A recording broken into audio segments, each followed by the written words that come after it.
Blog Talk Radio. Hello, this is me, Jonathan Alexander, and I'm here to host my show, Life, Laughter, Happiness. Today, my guest is psychic Linda Lauren. Now, one of the things I found fascinating about her is that I had the book, The Top 100 Psychics in America, and I read her entry in the book, and she got the nickname Gypsy.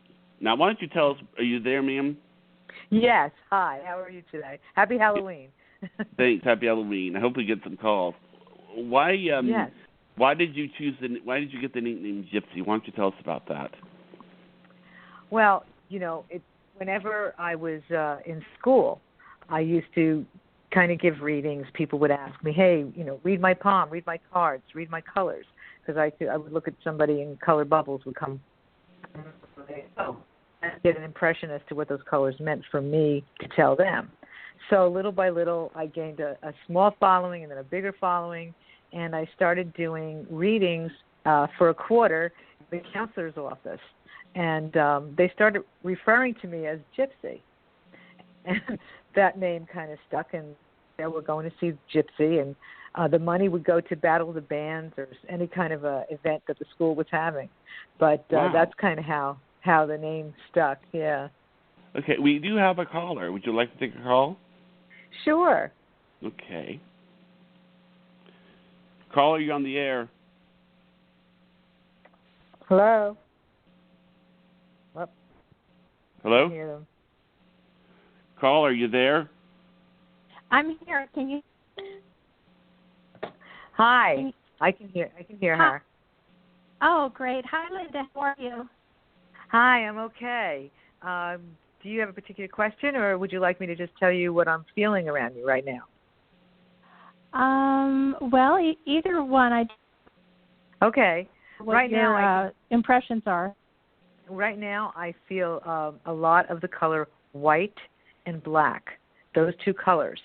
Now, when I see a white and a black together, it means that the person has a very clear idea of what they want to do in their life right now, but that the black means that they have boundaries that they have put up that might not make that happen for them unless they not be as strict and not be as structured.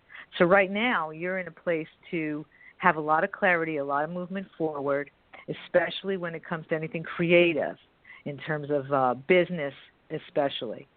Just don't put up the walls of boundaries because you don't need boundaries right now. You just need to express yourself. And that's what I pick up for you right now. Huh. That sounds great. Although they're two opposite forces, aren't they? Well, they are, but they do work together. In terms of color and energy, they definitely work together. And you can, I talk a lot about color in my, I have a memoir out called Medium Rare. And it tells you a lot about why I feel colors can work together. And your colors are not colors as much as they are ways to express yourself right now. So you have to really work on expressing yourself and not feeling boundaries. So sometimes, Jonathan, people have to put the walls down, the boundaries down. Is there a reason why the boundary is there, or any steps that I can do to remove the boundary? If I would tell you that you need the boundaries, you need them right now. That's why I'm feeling the white with the black. It's like you have the clarity, but you have to it's like putting your guard down. Don't have a guard up too much. Because when you have a guard up too much, you're just not going to be able to see as clearly as you can see. So there's nothing wrong with having that at all. So I hope that helps you. Nice, it does. Yes. Okay. Do you have any other questions? I'm waiting on a creative project. Is that going to be happening sooner or later, like next year? That's exactly what I'm saying. I would say to you that within the next 6 weeks to 6 months, you're going to see movement forward. So be clear, but put your guard down. Don't be so strict with what you want ahead. Okay. Okay? I hope I helped you today. I did have a question for you, if you don't mind. It doesn't have anything to do with creative. I was in a nasty accident, and it seems like a lot of things went right for me that day. And I was wondering, is there somebody watching over me? Is there some outer force that's protecting me? And if so, well, always. Who or what? No, always. There's always. And for you, you have a person on your left who is in your family, and I pick up on an older woman. So passed away maybe around 10 years ago. And there's on your right is a very angelic feeling that I get. So we all have guides. We all have angels who help us, and often our family comes through, and our family helps us too. So you're definitely being guided. If you really want to go into it further, we can always address who your guides are in particular, in a reading. But on the phone, we don't really go into that much depth because we have as many callers as we can. But you're in a good place to be able to tap into that. So my thing with you would, if I could leave you with anything, it would be to meditate. That is like the key to everything in your life right now, and in anyone's life, but yours in particular. So I would meditate. Okay. Thank you, Linda. I appreciate it. You're welcome. Take care and God bless. Okay. Any other questions? Thank you. Bye-bye. No, that's it. Okay. That was nice. Okay. She's a really nice friend of mine. You said before the show that you see me with two colors. What did you say? I got green and purple. And purple has a lot to do with intuition, with guidance that helps us. When we use our intuition, we de-stress ourselves. And purple is a very good color for taking away stress and creating more of a spiritual awareness. Green has a lot to do, in your case, with healing in terms of movement forward, but it also has a financial concern. And the financial is actually not a concern because you don't have to worry about it at this time. There's something changing around you, and it's changing for the better. So don't think that it's a negative because it's not. Well, that's interesting. So you're in a good place. You're saying that my finances are going to improve. Right. For the past few years, they've really been, I think what it is something horrible happened a few years ago. I made a series of financial decisions, and I never really recovered from them. And it's sort of like, and I think another thing I'm doing right now is I'm trying to write a treatment for a television show. Mm-hmm. And it's something and I don't know if you see anything like that or if you pick up on anything from that. Well, there's something that will transpire, I feel, in terms of business, more likely around February, March. February, you mean to tell me? Now, I want to make something. I would like some clarification of what you mean by transpire, because with television, this is the reason why this makes me nervous, and this is why I'm asking about this. I've had a lot of friends who will say, "Oh, I'm going to be in this television show, or I'm going to be in this movie," and it never happens. And they talk like it's a done deal, and it's not. When you say transpire, do you mean that it's going to go on the air? No, I'm saying that you're getting that much closer to someone taking it seriously as an option for something they could develop. Okay, but not necessarily being on the air. Do you see it being on the air? Not yet. Not yet.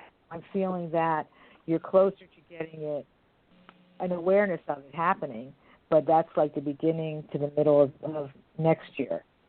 But you think it will eventually be on the air? Yes, but I don't feel you're talking until later next year. Later next year. So you see it'll be like, you mean later, when you say later next year, you mean like spring of 2017? It's more likely into the fall of 2017, right. But that's time, everything is time sensitive, and you have to look at that time period, a way to develop your project. I always tell clients that when I see something for them, and say I see something that you say, "Oh, I wish that will happen." Well, if I see it as a possibility happening, well, then you can actually make that happen because you already know the awareness is out there. It's definitely more of a yes than a no, so you can work that. But by the same token, I could talk to you and say, "Hey, you know what, I'm not feeling it." And that no is probably going to be enough for you not to waste your time on that particular project and to maybe do something else. But right now, it's something what I'm I've been feeling putting a lot is of very writing positive. into. Yeah, well, this is very positive. And don't give up, don't give up the ship now. Don't do that. Just keep going with it, keep working on it, and know that you have some kind of a date down the road that opens you up to actually having this televised, having this happen. That's what I'm feeling. That's exactly what I'm feeling. Do you see it on network television or cable? Cable. Right now I'm seeing cable. I'm not seeing network. That's actually more what I would go to because there's more freedom with cable. Okay, so then you'd have more of a play with it. You'd be able to work with it a little bit more on cable than you would regular TV. So I would say yes, that go all out on this, but go all out. Let me ask you this: what do you list. Think of dreams? Like if someone has a dream of something that's passed on. Well, my mother was known as the Dream Lady, and she used to do a lot of dream interpretation. And if you're dreaming of someone who passed away, and that person is, let's see, how can I explain it? It's if they are in your dream and they're not sick and they're in a good place and they're talking to you like normal, that's a visitation. But if you're dreaming of them and it's of someone who passed, and it is a dream that is of them in the hospital, or they're not well, or it's reenacting something negative that led to their death, that we call that a guilt dream. Well, let me explain to you what I mean. Let me explain to you what I mean. Okay, I've had a dream. And, this is what I'm going to say. I've had a dream. Are you talking premonitions? No. This was a dream. Okay. Where usually when you dream about someone, you dream that's passed on, you see them as alive, and then you forget that they're dead. You just see them as there. This was a particular dream where I dreamed about two relatives that had passed on, and I knew that they had died, but they were hovering over me. Right. And one of them was my grandmother, and she leaned down and she goes, and I won't say this woman's name on the air out of respect for privacy, but she goes, "The woman you're in love with is your soulmate." Is what she told me. Okay. And then my grandfather, he leaned down and he goes, "I've got something to tell you, but you won't remember when you wake up." And I acknowledged them both as being passed on. Right. So. Okay. So what are you asking me? Well, I mean, do you think that dream was a visitation? They're all visitations. If something isn't happening to them right then and there, like in other words, you knew that they died, but you don't know for sure at that point, or did you already know? No, I knew that they had died. Okay, so then and you already saw knew them as being entities over me that were not that had passed on. Okay. The hover kind of, I got it. Okay, so basically what that would be is more of a visitation. They come to tell us a warning or a message or just to say hello. There's a lot of discrepancies. People don't understand what's going on with the other side a lot of times because the problem seems to be too many paranormal shows. And those shows tend to make it a little too simple, and sometimes a little too complicated. But in terms of the other side can come in any time, and when they're coming, they are giving you messages, period. They could be in a song. It could be something that you are feeling, sensing, a word they're giving you. My grandfather, and I write this in my book, came to myself and my mother when I was like 8 years old. And the way he came to us was we were sitting there, and we had just learned of his death, and we were living in California, and we couldn't get home back here to, the New York, New Jersey area to see him one last time. And so we sat there. My mother opened her Bible, and she said, "Sit next to me on this little hassock," and I sat next to her. And we heard a knock at the door. We were facing the living room door. We heard a knock at the door. The door slowly opened. My grandfather, with his sleeves rolled up, he was wearing a vest, looked at us, I wanted to get up, and my mother kind of put a hand on me and shushed me to just be quiet. And we watched as he waved to us, smiled, and then slowly closed the door and left. Mm-hmm. And she explained to me yet later that it was him coming to say goodbye.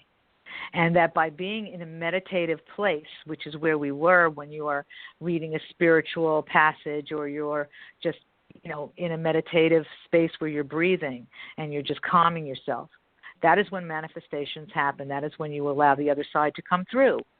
And right. You are giving permission when you are relaxed. So know that going in. If you're relaxed, you're giving permission. So that's sort of he came funny. back to say goodbye.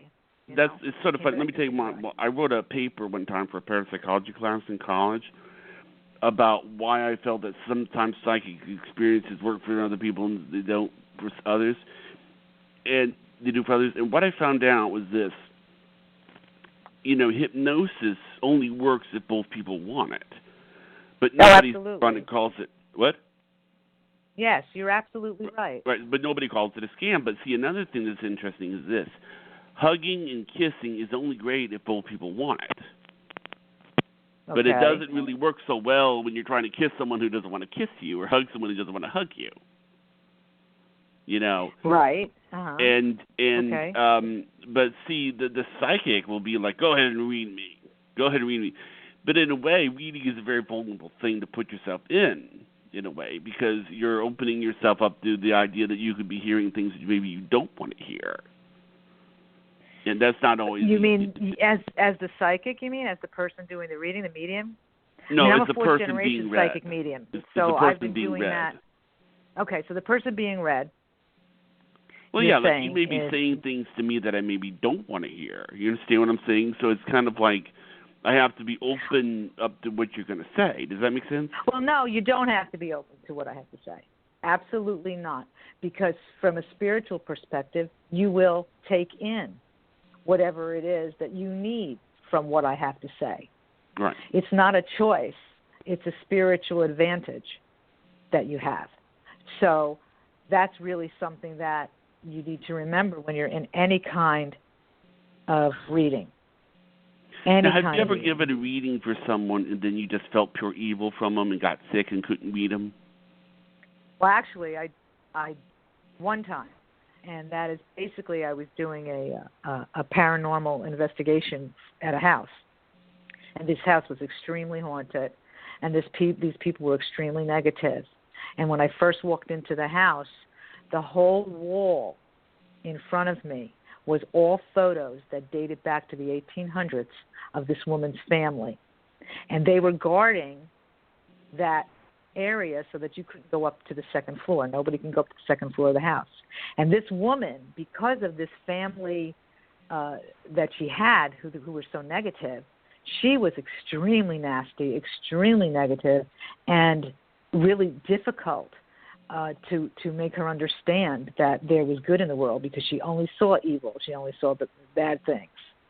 And so, yes, that was the one time I can honestly say I really came in contact with somebody that was so negative that they borderlined on evil. But I knew where it came from. And the moment that these people took down the pictures, and when I'm saying a wall of pictures, I'm talking about all different sizes, daguerreotypes, all kind of different pictures that were maybe about 50 of them, all over the hallway of the wall. I mean, it was like amazing. And they didn't want people in that house. Nobody wanted to go in the house anymore. So that was the one time I would honestly say that I really didn't want anything to do with a client ever. Mm. It was scary. It was scary because negativity is frightening, because negativity is dark, and you have to fight negativity with light. And the way you do that is through prayer and meditation and positive energy. Always focus on the positive. What's the most you're not going to go reading wrong. you've ever had? Most positive? I have to say that there are so many positive readings.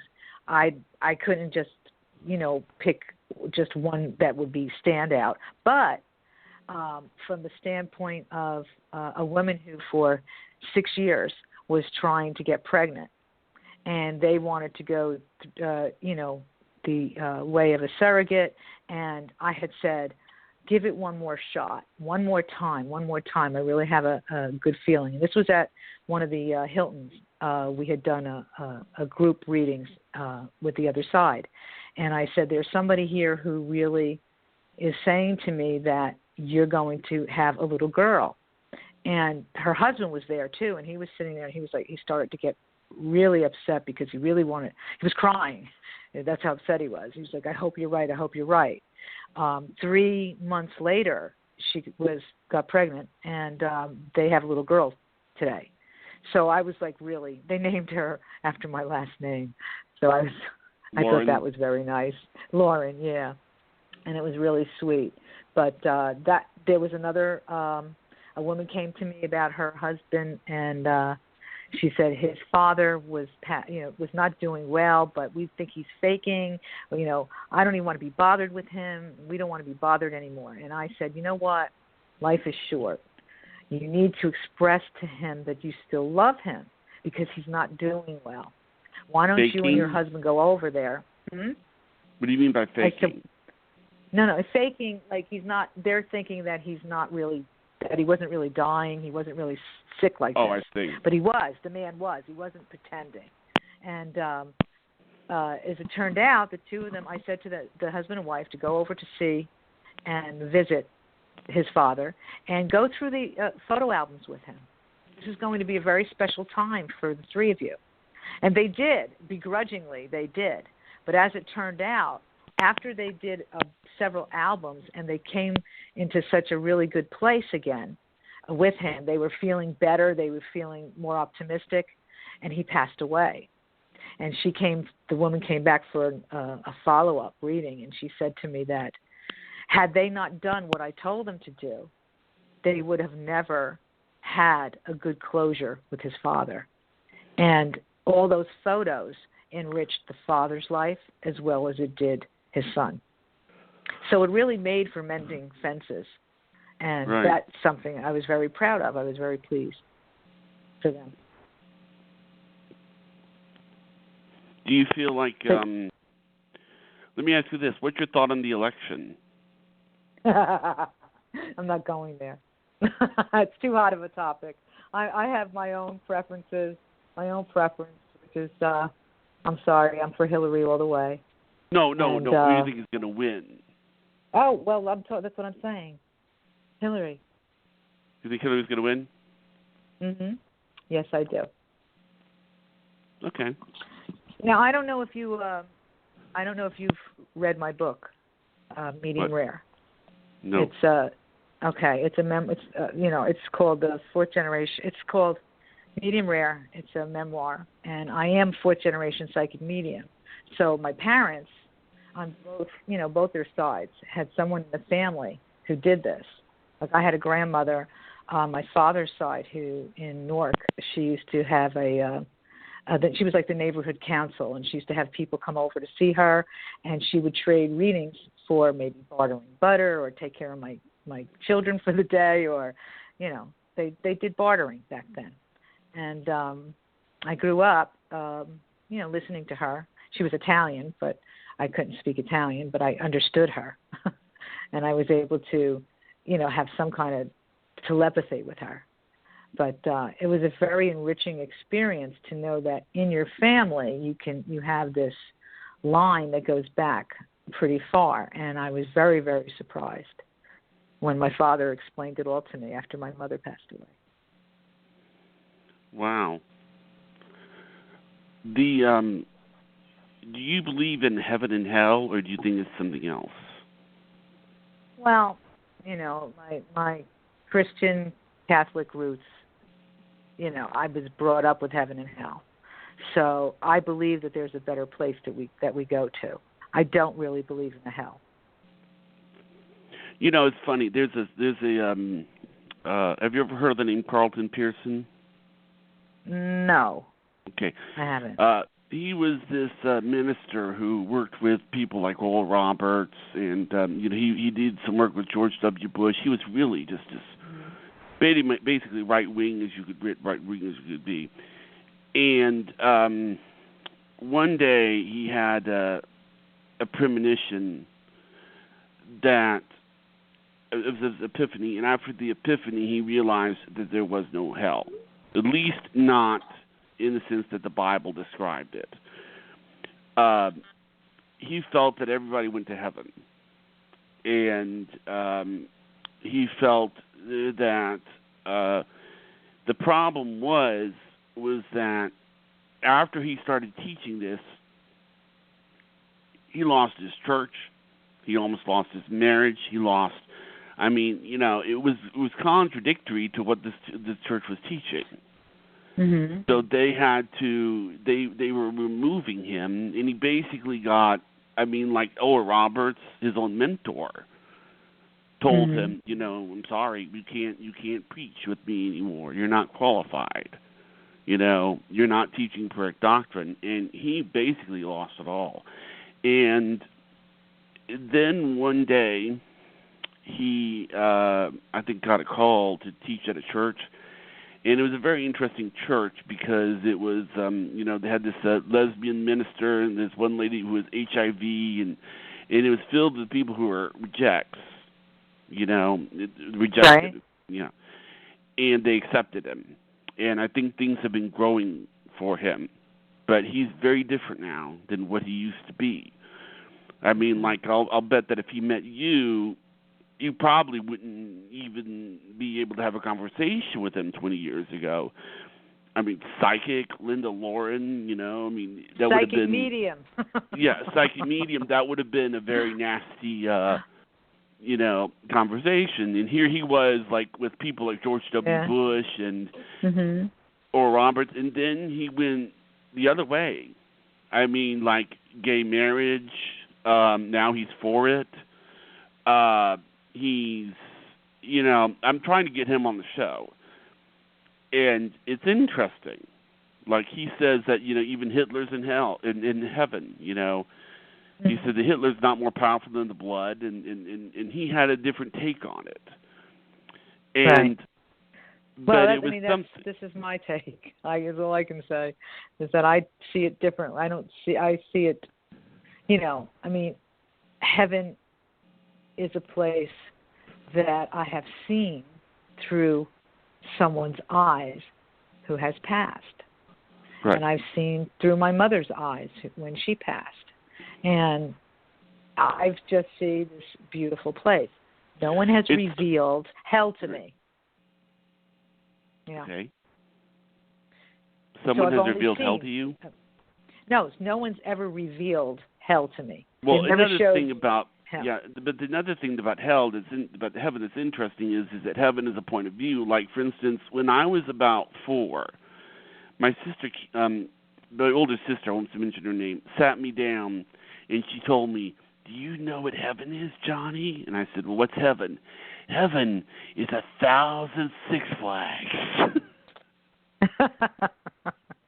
With its roller coasters and amusement parks. And when you really think about it, to a 4-year-old, that makes all the sense in the world. I mean, if you tell a 4-year-old, the streets made out of gold. Gold. Right. Right. Like, what do we care? I mean, what does a kid care about? I don't know if you have any kids. Do you have any kids? No, I don't. No. But you understand what I'm talking about. Yeah, absolutely. Streets made out of gold? I mean, what? Yeah. Jasper and all that other stuff. What do they care?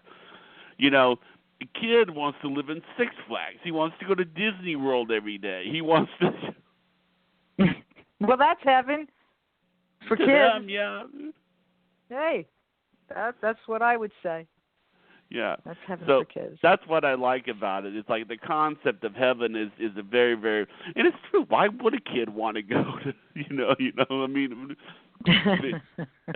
he's gonna want to ride roller coasters all the time, and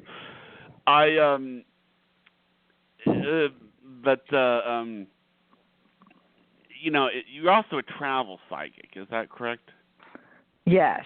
People send me their itineraries, and I tell them best routes or best thing, from everything from color to numbers to the best route to do. And the New York Times. They're the ones who labeled me the travel psychic. For some reason, I've always loved for the past few years, I've always loved the town in Los Angeles. Oh, yeah. Well, then you should go there. Oh, I've been there twice, but it's finding reasons that I don't go back. Maybe you should live there if you have that feeling for it. I'd like to. I mean, I lived there for a while, and I think it's a nice place. I even had a place in Malibu. It was really nice. So I would say, yeah, if something's calling to you, go. Like people who have an awareness of, like, say, other countries, or you like certain foods or whatever, you're going to definitely be reflecting a past life or something that you need to do in this life. Mhm. So Well, it was act really upon great it, to have. It was really great to have you on. We're just out of time, but I hope you can come back. Maybe do a part 2, perhaps. Sure, we'll do our best. Absolutely. Sure. I'll talk to you. Thanks, ma'am. You have a nice night. Yes. Take care and God bless.